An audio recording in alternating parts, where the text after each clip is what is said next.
So welcome in. As I said in the little blurb, this is tailored more for group fights. So 3v3, regular 3v3, group strat, 5v5, and later down the line, I know there's like 10v10 or stuff like that, or 2v2, and of course, guild versus guild wars. Um, but you can also take a lot of this and apply to your 1v1 as well, because some of it is sort of universal. I can tell you that most players at like any skill level, like the moment you make it through like your first 20 PvP fights, you kind of know what you're doing. Most players who lose a battle, individual or a team fight, um, they they aren't losing because they don't know their rotation or they misuse the skill. I mean, that certainly doesn't help, but that's not like the main reason why they're losing. At your skill level, if you're here, if you're doing GVG, if you're doing team fight and make it so far, you're most likely losing because of a few reasons that some of which have nothing to do with skills, um, or even things like lag or what class you play. I mean, PvP is a healer. It's like at the bottom of every ranking. Um, so some of the reasons that we will cover today are primarily you jump into a battle like a cannonball and you don't have any strategy, you don't have any direction, and you just sort of wing it. So that's like one of the worst things you can do. Another reason is people jump in and just start pressing their skills immediately, like immediately. They don't care about cooldowns. They don't care about like, oh, if I'm in a situation, if I do I have a backup or an escape route? They press their skills immediately. It doesn't matter if the team is full health. They cast that healing circle anyways. That helps nobody. And again, when it's needed, they don't have it. Um, Another reason is they have a lot of passion. They are very excited. They jump in like a deer in a headlight, and they just start to lose their control. They start to lose their cool, and sometimes they get anxious. And if you were here yesterday when Storm was covering how to remain calm during a battle, she did that because it happens a lot. You lose your cool, you lose your head, something goes wrong, something doesn't go as planned, even just really slightly, you start to panic and spiral. That's another big reason. Another big reason is that you are not following commands. You miss the memo. You don't know what's going on. When someone say charge, you don't know what that means. When someone say retreat or pot, you don't know what that means. When someone said regroup, you don't know what that means.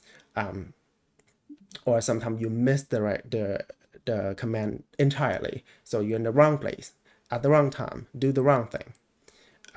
That's another reason.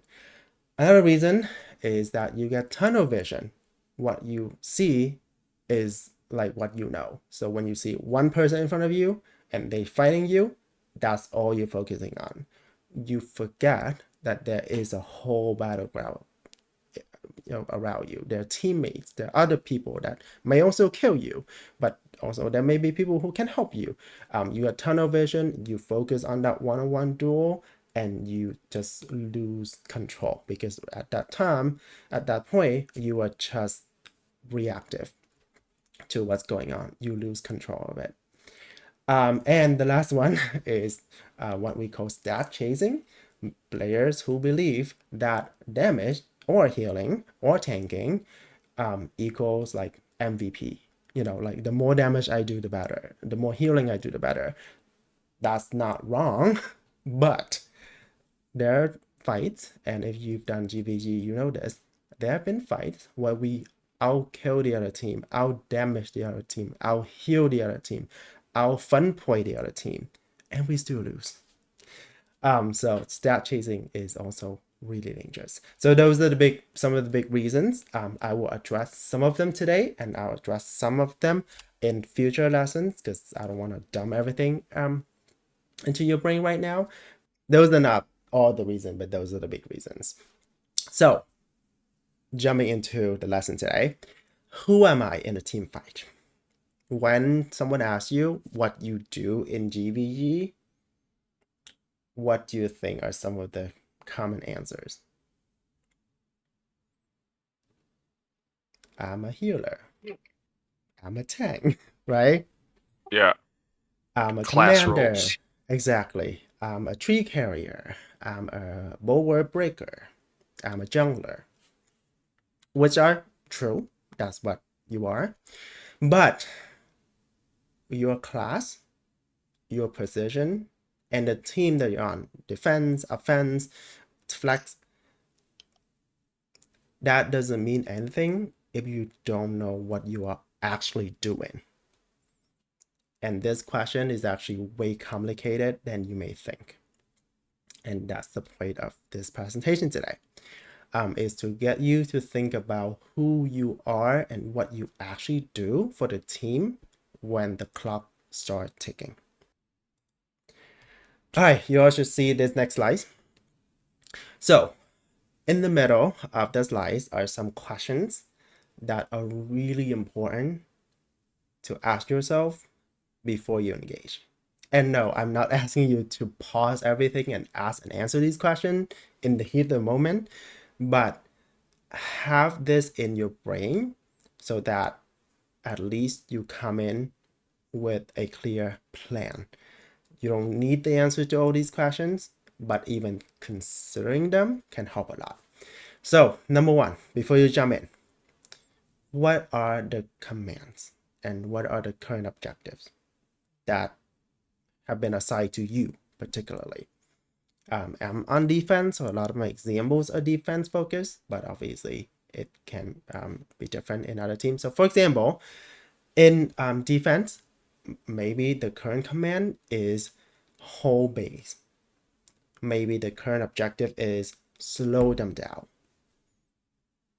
As simple as that. If you know that, great. Next. Knowing what the command is, knowing what the objective is.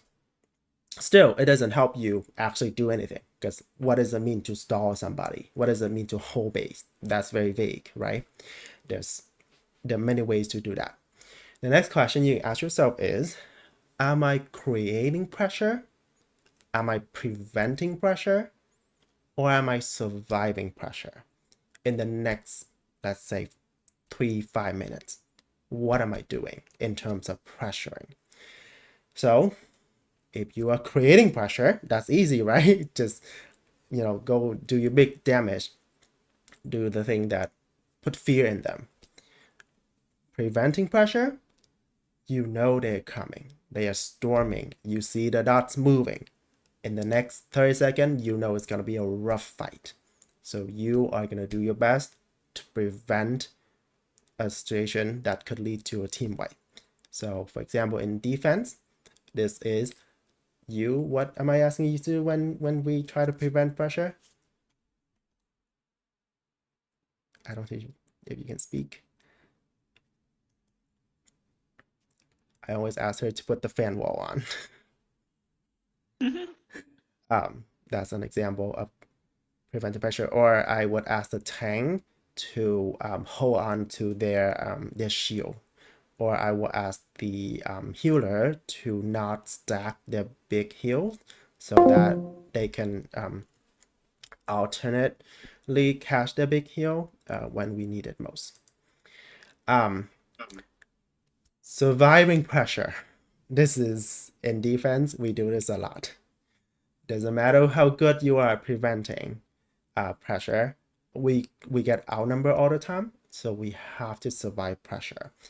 And this comes down to positioning, know where the fight is, and stay away from it if you're DPS, and be there to protect your teammate if you are a tank.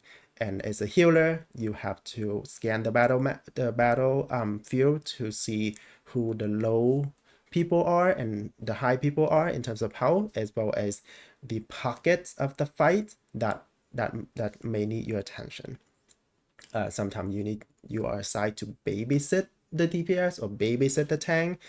You have to keep an eye out as they try and survive pressure. So that's the big question. Are we creating pressure? Are we preventing pressure or surviving pressure? Because in each of those scenarios, we play very differently. And that should be really obvious what we're doing. And next, this is the focal point of this lesson. Who is the win condition right now? This is a little bit tricky. So what do I mean by win condition? A win condition is a person who, if protected, taken down, enable or disable, will most likely decide the result of this team fight. Those are the key players from both teams, actually, that can change the tide of the battle, the fight in front of you.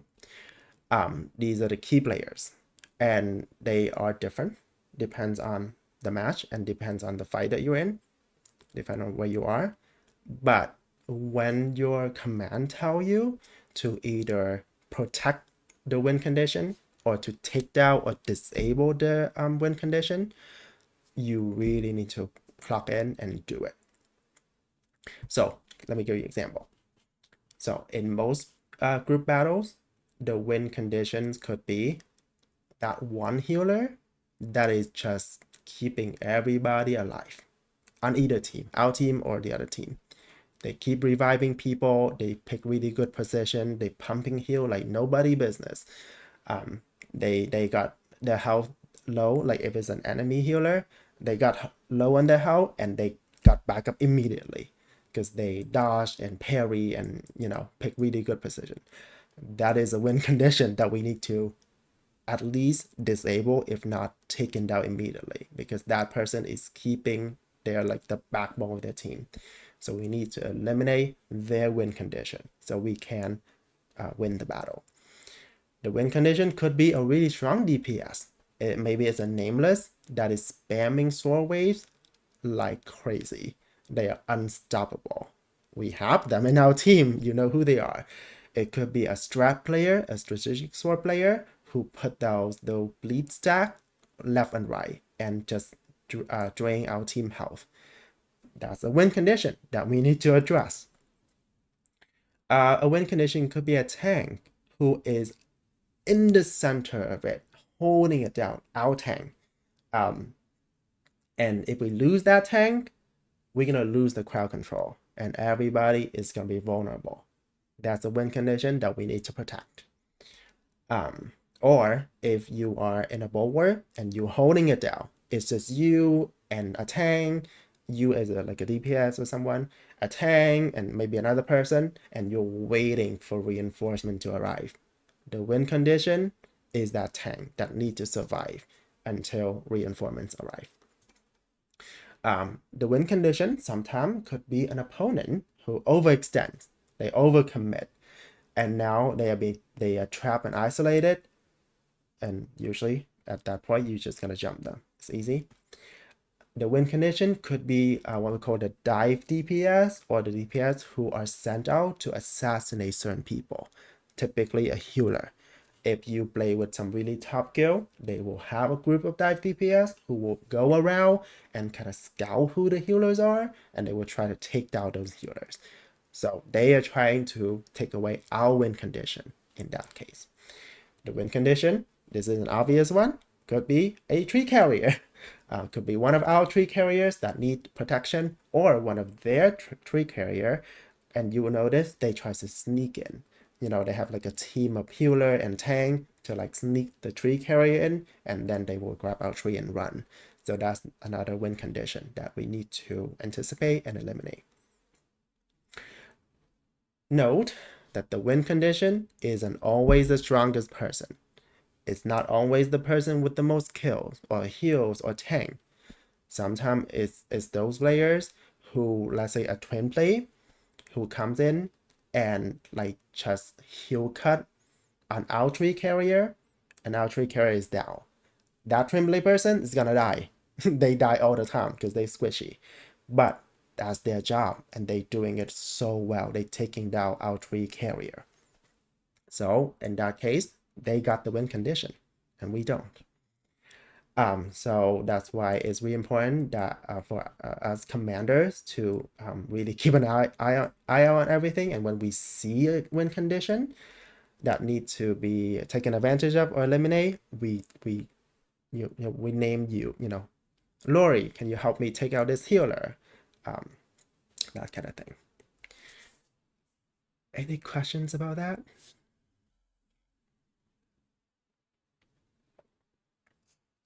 Nope. Thank you. Thank you. So as you see on the left in the purple highlight, it's not who am I hitting, it's who actually matter most in this moment. It could be you. It could be someone on your team. It could be someone from the other team. So you just need to have a battle, like a map awareness and some game sense. And obviously, if a commander or someone say, "Hey, I'm being locked in, I'm being targeted," or this person is wrecking everybody, we need to drop what we do if we nearby, and help with addressing that win condition. Next question.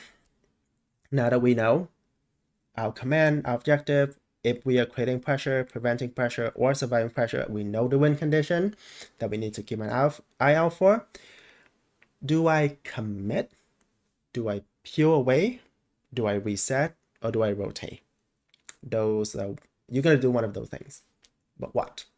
So I'll briefly talk about each of them. So committing is easy. You are jumping in. But again, that doesn't mean pressing random buttons. That doesn't mean use the biggest damage dealing skill you have immediately. That means coordinate. Maybe we're gonna do a tank pull where the tank gonna do the big pulls and do the crowd control. Maybe it's the strat player. They can lay out that EX skill that put a huge bleed stack on every single enemy in that area.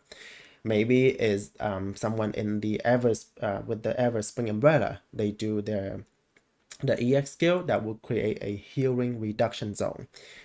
Maybe it's the Nameless that they're gonna stack in one corner so that they can spam their sword waves. So when you commit, try not to come in and just be in the middle and do random things. Make sure you coordinate with the rest of your team. Nice. Heal away. This is something that we kind of have to say a lot. Healing means stop chasing. Stop overextending.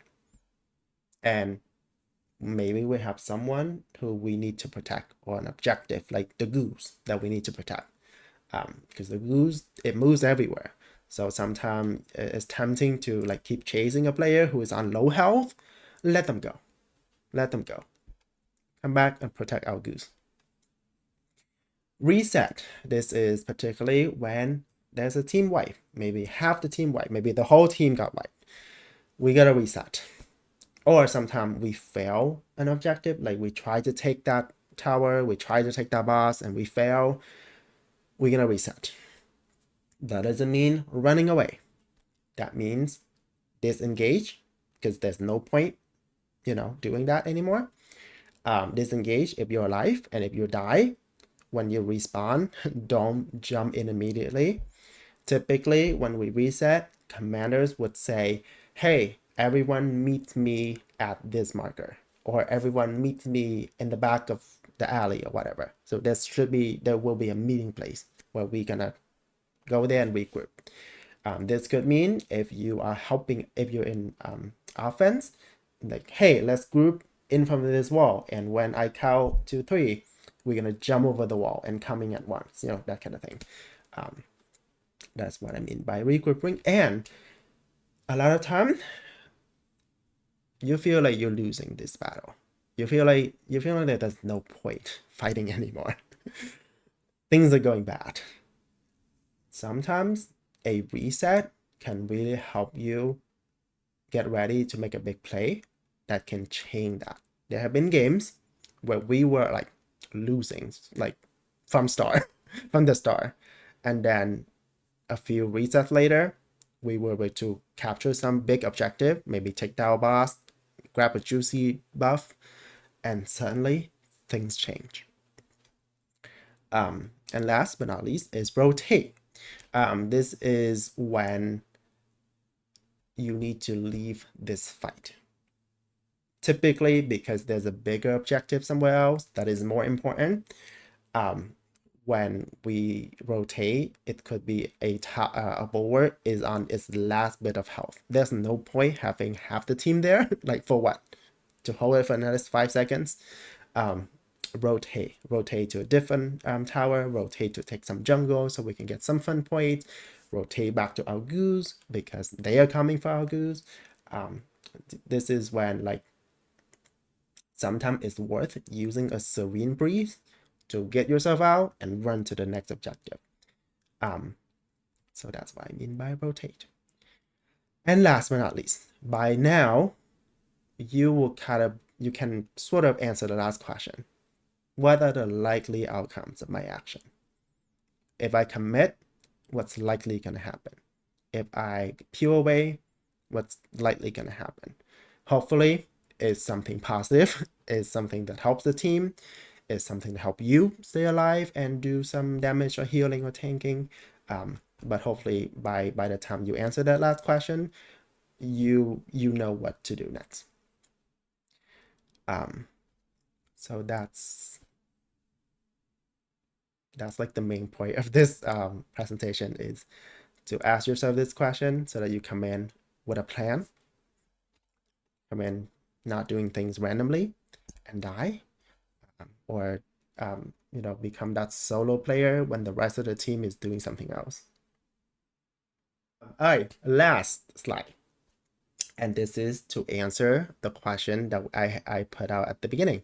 Who am I in a team fight? Now that I know what I'm doing, I have a plan. I'm following command.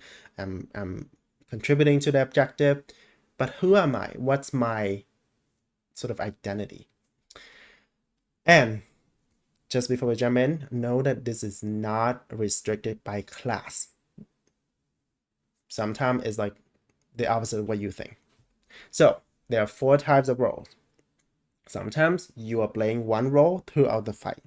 Sometimes you're playing one primary role and then have a secondary role. Sometimes you play 3 or 4 roles, switching in between, as often the case may be. All right, so the first group are what we call the pressure players. These are typically DPS, but not always. When I play battle healer, I was a pressure player. As a healer, I put pressure on people. So the pressure players, their main job is to force the enemy to use their serene breeze, to use their escape, to use their big healing skill, or sometimes it's so desperate that they have to use a team buff, which costs a lot of points. So as a pressure player, you need to really be careful about where your big damage dealing skills are and when they're on cooldown. Your job is to punish those who are out of position. You can also, especially as a nameless player, you can create a danger zone where if anyone enters, they're gonna die. For example, a danger zone could be where our goose is or where our tree is. If the goose fell, create that danger zone by positioning. So what you need to focus on, you need to focus on target selection. You are not pressuring random people. Maybe they don't matter. You select the target who are typically, we talked about this before, the win condition. You know that player is coming in to grab our tree. You know that healer has been staying here for way too long and they need to go. And in one of the future lessons, I will talk about target selection more.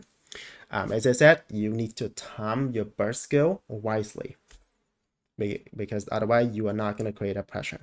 If you don't have that when you need it most, when they low health and you don't have a big AoE to finish them off. And in general, try to be a menace. Put fear in them. The next class are the disruptor. You're not gonna do a lot of damage as a disruptor. Typically, these are tanks. Some maybe like a tanky healer. As a disruptor, you decide where the front line is because that's where you are. You are in the front line. And therefore you decide where the center of the fight is and the edge of it. So if you pick a bad front line, let's say you pick a front line that is if you guys can imagine, you're in like the mid lane and you're fighting you're holding our bulwark. If your front line is behind the bulwark, that's a terrible position because they can just spam into our bulwark from the front, right? So your front line need to be moved up to be in front of the bulwark so that they hit you, not your bulwark. But that's just a really obvious example. And your job again is not to do damage. It is to break the rhythm, to disrupt the plan. And sometimes it's really obvious what they're trying to do. Stick with that example of the bulwark. Sometimes they would send like 4 or 5 people to the back of the bulwark to kind of sandwich us, like they try to do like that, that sandwich formation. So maybe one of the tank can go back and do a big pull, and then some people lion roar to disrupt that little unit that try to sandwich us, so that they could never really sandwich us. Maybe it's a fan wall that a fanbrella blazed out to temporarily cage that little unit so that they could never really put real pressure into us. So that's what I mean by disruptor. As a disruptor, you can also force them to commit positioning error. For example, with your big tank drag, you can drag people from a safe zone to a non-safe zone. So let's say your strategic player, Tempest, just lay out that massive bleed debuff, and some enemies are right outside of it. Use your big pull to pull them into that zone so that they get some lead stack. And therefore, it's a position error. Not by choice, but because you make them misposition themselves. You can also create some openings for counter strikes, especially when there's a lot of them coming in. Sometimes because they want to take out, again, it's a defense focused example, they try to take down our goose. So they all kind of flock around our goose. They fire breath into the goose, try to breed, try to burn it. You, as a tank or as a fanbrella, can create a position opening so that we can counter strike. The most obvious example is to coordinate the big poles like one after another, like chain them all, so that there's a 10 seconds of them just being sucked into the vortex. And that's a great opening for counter strike, because then this has happened several times. Nameless can just spam their waves into that pit and take out 4, 5, 6 people at once. But that doesn't happen if the tanks don't create that opening. So as a disruptor, you're gonna focus on coordinating. You're gonna coordinate everything you can coordinate. So don't act, as an individual. Play as a team. You're gonna time your engagement really carefully. If you waste that big pull, it's gonna be really hard to disrupt them later when you need it. I fucked up. I didn't need to do this. I'm sorry. It's okay. Spatial awareness. You decide where we fight. So if you pick a bad place to fight, we all in a really a huge disadvantage. And we all have really powerful disrupted mystic. We have Lion's Roar. We have Soaring Spin that would put some healing reduction on people. We have the Horse Mystic that I never know the name of. Those are really good disruptive mystics. So time them appropriately to create as much disruption as you can.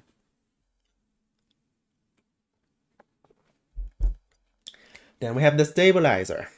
These are typically healers, or some hybrid like healing tank or healing DPS or something who can heal. Sometimes it's someone who give a lot of shield, like golden body shield. Those are stabilizer, and your job is to prevent team wipes, anticipate the next objective, and then come back to, are we putting on pressure, preventing pressure, or creating pressure? You are the key people to prevent pressure and survive pressure, the stabilizer. You, as a healer, you probably assigned to keep certain group of people alive. Like, are you a tank healer? Are you a DPS healer? Like, you have to babysit them a little bit. So make sure that you keep an eye out for those players. If you die, we all gonna die.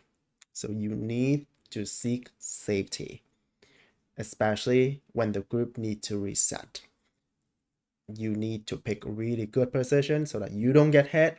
And if you get hit, at least someone nearby can help you out. Maybe a disruptor can help you out and get you out of the situation. And then you can heal and shield us again.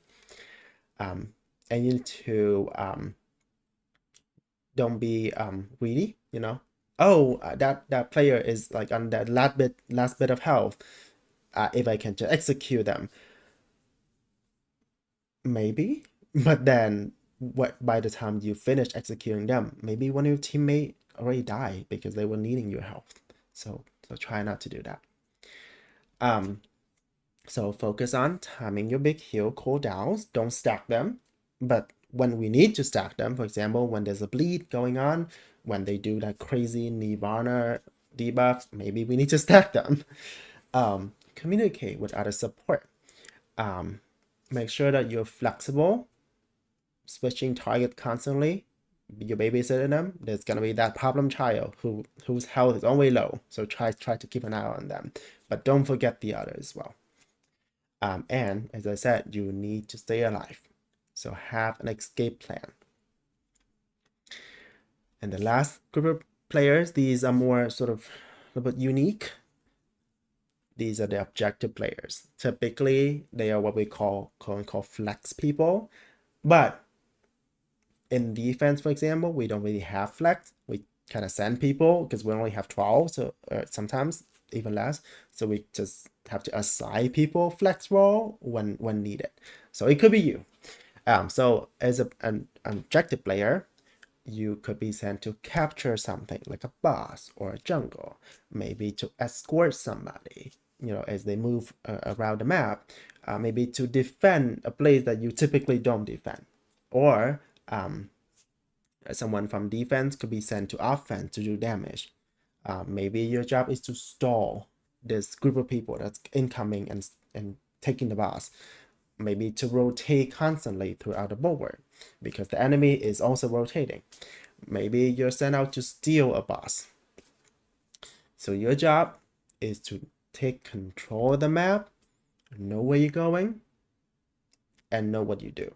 Because if as an objective player, you don't know what the objective is, why are you here? And you secretly are winning and getting things done when people are busy fighting. So that's sort of what you do. So focus on following command, which can change really quickly. So keep an ear out. This is why we need communication to be as clean as possible, because if those objective players miss here the objective or they miss an important part, it's a bad scene. Move as a unit. As objective players, you're probably gonna be with like 2 other people.